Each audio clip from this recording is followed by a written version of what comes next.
Hi students, അനഗംസ് ആണ്. നമ്മുടെ രാജ്യം ഇന്ന് 75ാമത് റിപ്പബ്ലിക് ദിനം ആഘോഷിക്കുകയാണ്. 1947 ഓഗസ്റ്റ് 15 ഇന്ത്യക്ക് സ്വാതന്ത്ര്യം ലഭിച്ചെങ്കിലും 1950 ജനുവരി 26 നമുക്കൊരു ഭരണഘടന നിലവിൽ വന്നത്.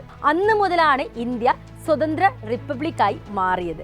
ഇന്ത്യൻ ഭരണഘടന നിലവിൽ വന്ന ജനുവരി 26 മുതൽ റിപ്പബ്ലിക് ദിനമായിട്ട് നമ്മൾ ആഘോഷിക്കുന്നുണ്ട് അല്ലേ? അതേപോലെ തന്നെ ഒരു രാജ്യം നിലനിന്ന് പോവണമെങ്കിൽ അവിടെ എന്ത് വേണം? ഭരണഘടന കൂടിയേ തീരും. പല രാജ്യങ്ങൾക്കും ഭരണഘടന ഉണ്ട്. നമുക്കറിയാം പല രീതിയിൽ ഭരണഘടനകളുണ്ട് അല്ലേ? റിട്ടൺ ഉണ്ട്, അൺറിട്ടൺ ഉണ്ട്, റിജിഡ് ഉണ്ട്, ഫ്ലെക്സിബിൾ ഉണ്ട്, അങ്ങനെ പല രീതിയിലുണ്ട്. ഇന്ത്യൻ കോൺസ്റ്റിറ്റ്യൂഷൻ എന്ന് പറഞ്ഞാൽ കൃത്യമായിട്ട് റിട്ടൺ, അത് എഴുതപ്പെട്ട ഫോമിലുള്ള ഒരു ഡോക്യുമെൻ്റ് ആണ് ഇന്ത്യൻ കോൺസ്റ്റിറ്റ്യൂഷൻ എന്ന് പറയുന്നത്. നമ്മുടെ ബ്രിട്ടനിലേക്ക് പോവുകയാണെങ്കിൽ അവിടെയൊക്കെ എന്താ അൺറിട്ടൺ ആയിട്ടുള്ള കാര്യങ്ങളാണ്. അത് അവിടെ ഒരു രാജ്യം വായിച്ച രീതിയിലാണ് കാര്യങ്ങൾ നടക്കുക. പക്ഷേ ഇന്ത്യയിൽ നമുക്കറിയാം കൃത്യമായ റൂൾസും റെഗുലേഷൻസും കാര്യങ്ങളൊക്കെ ഉണ്ടായിരിക്കും.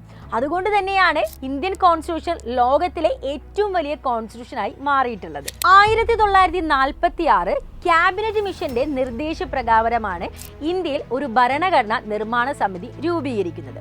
അപ്പോൾ ഭരണഘടന വന്നു നമ്മൾ പറഞ്ഞു, അത് രൂപീകരിക്കുന്ന എങ്ങനെയാണ്? ഒരു സമിതി രൂപീകരിക്കുന്നുണ്ട്. ഈ സമിതിയിലൂടെയാണ് നമ്മൾ ഇന്ന് കാണുന്ന രീതിയിലുള്ള ഭരണഘടന രൂപം കൊണ്ടിട്ടുള്ളത്.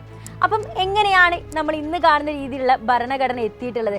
അതിൻ്റെ ചരിത്രം ചെറിയൊരു രീതിയിൽ നമുക്ക് നോക്കിയാലോ? 1946 ജൂലൈയിലാണ് കോൺസ്റ്റിറ്റ്യൂന്റ് അസംബ്ലിയിലേക്കുള്ള ഇലക്ഷൻ നടക്കുന്നത്.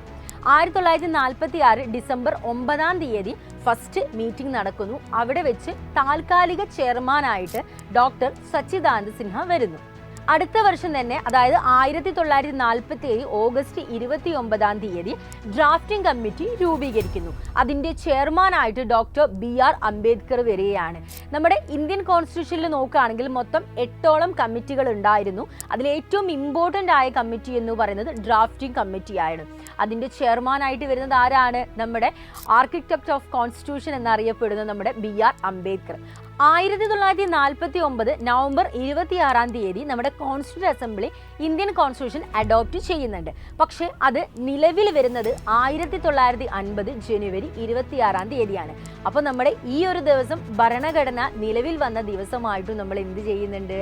ആഘോഷിക്കുന്നുണ്ട്. അതേപോലെ നമ്മുടെ റിപ്പബ്ലിക് ഡേ ആയിട്ടും ആഘോഷിക്കുന്നുണ്ട്. അതെന്തുകൊണ്ടാണെന്ന് പറഞ്ഞല്ലോ, ഈ ഒരു ദിവസത്തോടു കൂടിയാണ് ഇന്ത്യക്ക് 1947 ഓഗസ്റ്റ് 15 സ്വാതന്ത്ര്യം ലഭിച്ചെങ്കിലും ഈ ഒരു ദിവസം 1950 ജനുവരി 26 കൂടിയാണ് ഇന്ത്യ സ്വതന്ത്ര റിപ്പബ്ലിക് ആയത്, അഥവാ ഡെമോക്രാറ്റിക് റിപ്പബ്ലിക് ആയത്.